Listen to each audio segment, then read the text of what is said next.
Hi everyone, I'm April, and you're watching The Tangled Cat Speaks. I don't think I have really properly introduced myself in a bit, so I'm just going to say, again, my name is April. I am in Rio Rancho, New Mexico, which is just outside of Albuquerque. I like to knit, I like to crochet, I like to read, and I am currently obsessed with K-pop group Stray Kids. We'll get back to that part in a minute. So what did I read this past month? I read this book. This is Queen of the Cicadas, or in Spanish, La Reina de las Chicharras by V. Castro. Now this book is as the title implies, it is Hispanic inspired. There is a folk tale about a woman. I don't know if this is actually a real folk tale or just a folk tale that they made up for the book.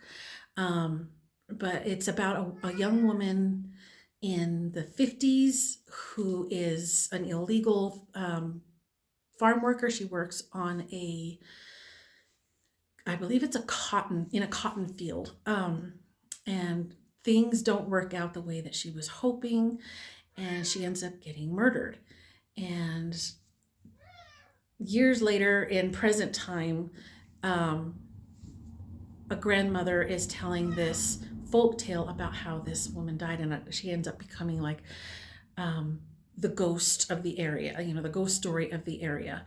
And so this grandmother is telling these young girls about the Queen of the Cicadas, and the story behind all of that. And it ends up becoming this, it's a ghost story, yes, but it also ends up being one of the young girls she told the story to has taken upon herself to try and find out what happened to this woman and who murdered her, and try to bring justice and peace to the soul who is haunting the area. It's actually it is quite scary, and it's quite gruesome in some parts, so beware of that if you do choose to read this. But it is a really good book, and it's not very long. It's 200 pages maybe.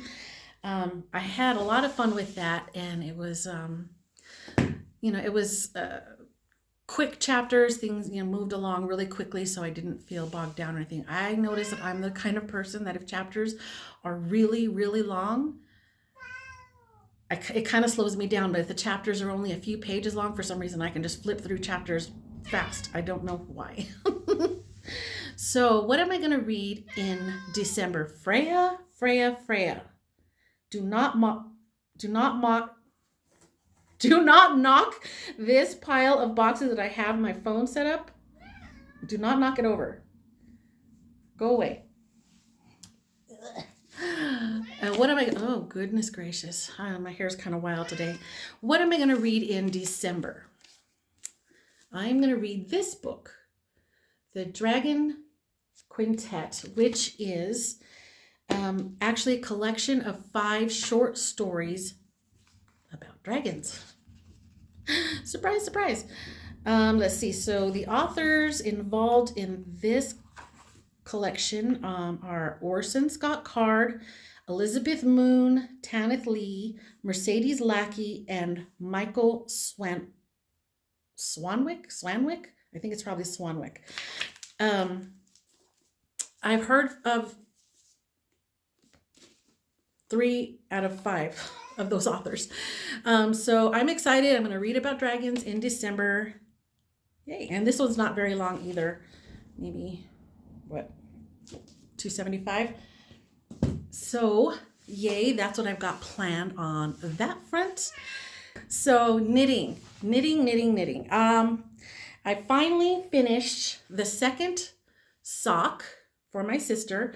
I literally just have to put this on a tapestry needle and sew up the toe and weave in all the ends. Done with that. Yay!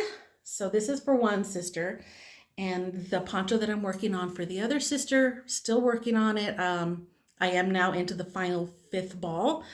But again, I keep that in my car, and I'm going to pull that out later today so I can work on that monogamously and get that done so that my other sister can have her gifts. It is, I really do want to finish this quickly, not only to give it to her, but because now that it's getting darker sooner, it's getting really, really difficult to crochet in black yarn. My eyes are not what they used to be. So,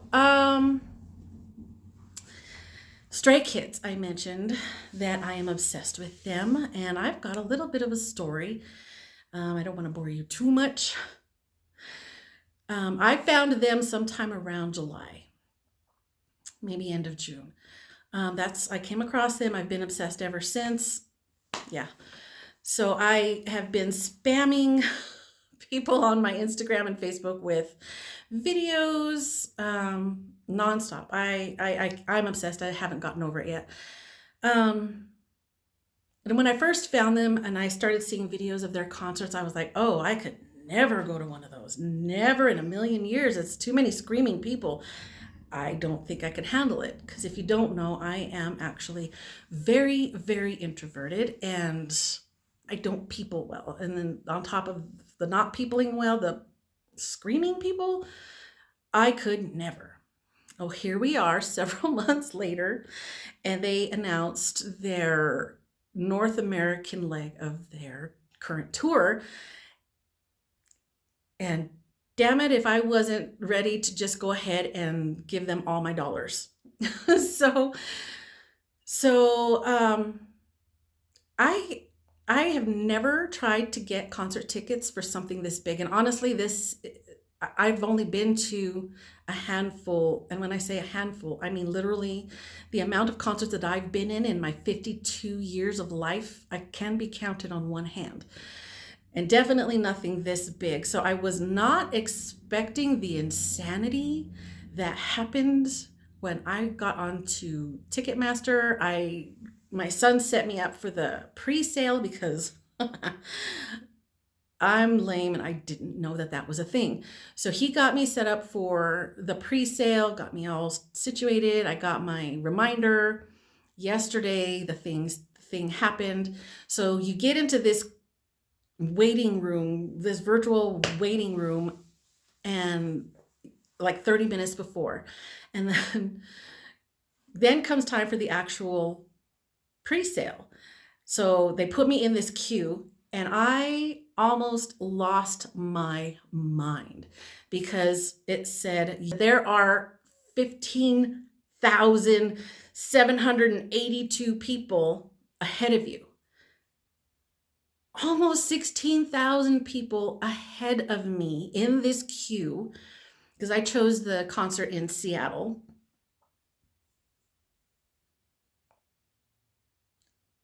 15,000? Guaranteed most of these people are going to be buying multiple tickets. I was panicking. I'm not going to get tickets. It's not going to happen. And there's no way that I'm going to be able to get tickets at any other venue because I'm sure this is happening at all of them.